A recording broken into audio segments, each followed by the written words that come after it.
At the county fair, the music loops, the lights grin, and a single grinding note burrows under your skin.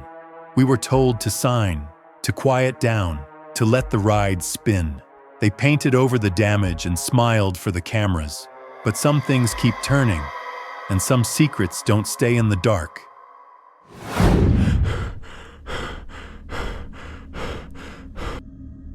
Tilt-A-Whirl didn't lock properly, and a car flew off the track while kids were still on it. On the Carnival midway, I worked the concessions at the county fair that summer. Corn dogs, popcorn, lemonade, lemon shake-ups. The stand sat close enough to the Tilt-A-Whirl that I could hear the music loop every 2 minutes. The same song, over and over. Nights were loud, bright lights, sticky floors. My hands always smelled like oil and sugar when I got home. That day, Luis, the mechanic, told me they had to rush the ride into service. Management wanted the opening crowd. He told me, quiet, that the hydraulic seal on car 3 had been changed but not tested. He said the inspection log had a blank where a signature should be. He looked like he wanted me to say something. I said nothing. I wanted tips. Wait.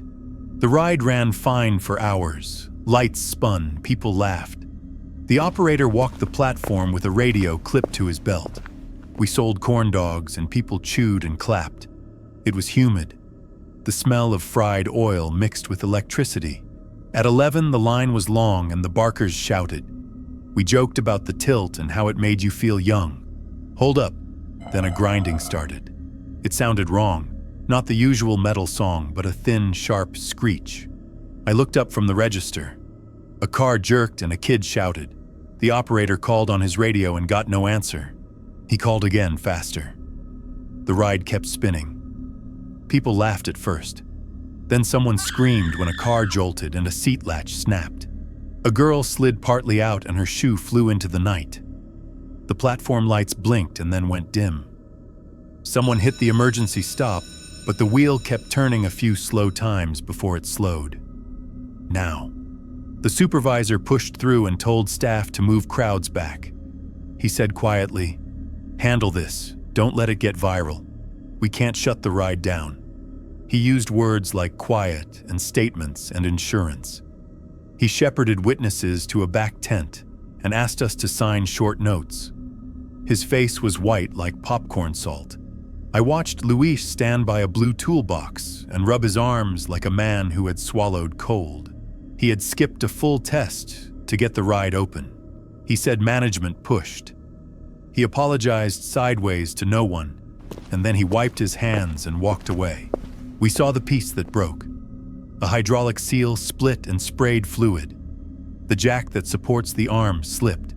One car lost alignment and a wheel dragged off the rail for a second. In that second, the car tilted and a kid nearly fell. I still see the shoe in the air. I still hear the soft clack of the latch. Those sounds hide in my head. They closed the ride for a few minutes, and then a man in a suit arrived from corporate, tired and polite. He checked the operator's log. He talked quietly with the supervisor. Then he announced the problem was operator misloading and asked the operator to step aside. The crowd murmured. A news clip ran and people moved on. Pause. The mechanic got a small payment and was offered a transfer the next week. He left with a duffel and a look that said, "Don't ask." The damaged car was taken away in a box truck after midnight. We watched it go and nobody said a word. The operator smiled in interviews and said he had done all he could. I felt wrong. I felt the taste of it on my tongue, like a lemon left to rot. I signed a paper with statement at the top. It was one line. Someone copied my note and told us to keep it off social. The manager said the family accepted payment and didn't want press. People began to act like nothing big happened. Wait again. Weeks later, an official report came out. It blamed improper loading and rider movement. It did not mention the skipped test or the blank signature. The mechanics canceled repair emails never showed up in the file. The suit in the press release said the investigation was thorough. The investigator spoke on TV like he trusted his own words. I tried to sleep, and the grinding came back. I replayed the night in my head. I thought about the radio calls that went unanswered. I thought about the supervisor telling us to be quiet. I thought about Luis standing silent, and about a small payment and a new job in another town. Hold up, people still ride the Tilt-A-Whirl. The ride reopened with new paint and a banner that says safety first and a smiling operator who says, "It was bad timing, that's all." Kids run to it and parents snap photos. Corporate brings in a consultant with a clipboard and posts cards about maintenance. The laugh track of the fair plays on. I quit the concessions job a month later. I couldn't take adults shrugging and moving on. I couldn't take the operator's smile that didn't reach his eyes. I couldn't take the sound of metal rubbing on a lip in my dreams. One night, months after, I was at a small fair in another county, and I saw the same truck. I saw a face in the crowd like the suited man. He gave a wave that didn't reach his mouth. It made my skin feel like static. The world felt too small. Now here's the worst part. The kid who nearly fell kept coming to the fair with his family. I saw him on a bench a month later, quieter than other kids. He looked at the Tilt-A-Whirl like he was saving the memory somewhere. He had a scar on his knee. He smiled when his mother called him, and then he held the rail like it might float away. Final thing. I don't know if the company hid things to protect profit, or if it was sloppy work and a chain of errors. I do know a mechanical seal failed, and the quick click of a latch mattered. I know people told us to be quiet, and the damaged car left the lot at night.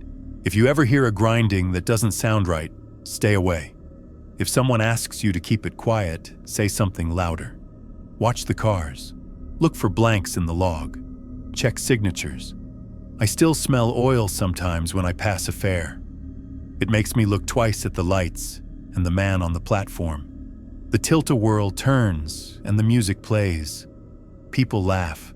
I remember the shoe in the air and the way the operator radioed a call that went unanswered, and the way the suit checked a form and smiled and said, "It was bad timing.